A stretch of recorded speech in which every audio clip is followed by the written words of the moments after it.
Apakah kita orang baik atau jahat?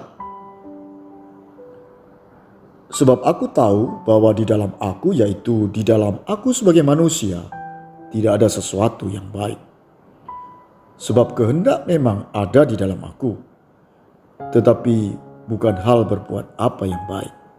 Sebab bukan apa yang aku kehendaki, yaitu yang baik yang aku perbuat, melainkan apa yang tidak aku kehendaki, yaitu yang jahat yang aku perbuat.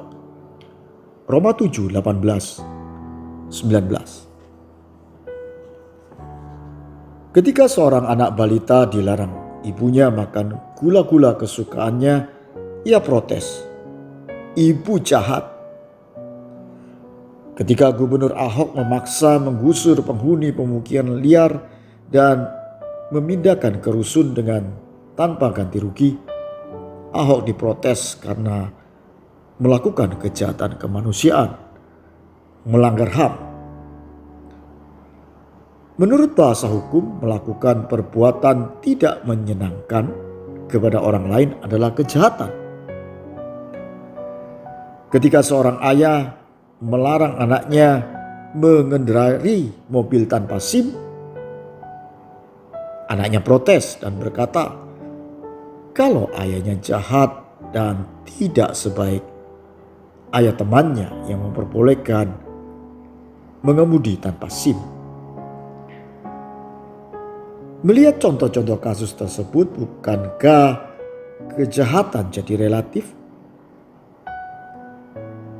Pada kenyataannya seringkali orang tidak bisa melihat kejahatan atau kesalahannya sendiri, tetapi sangat jelas melihat kejahatan atau kesalahan orang lain.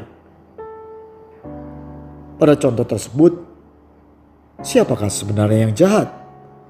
Ibu atau anak balitanya? Gubernur Ahok atau pemukim liar? Ayah atau anaknya? Seorang ahli kriminal berteori bahwa kejahatan tumbuh subur oleh karena kemiskinan dan kesenjangan sosial. Betulkah demikian? Bukankah kita bisa melihat banyak orang justru secara licik menjual kemiskinannya? Menurut hukum mungkin seorang yang berprofesi sebagai pengemis tidak melanggar.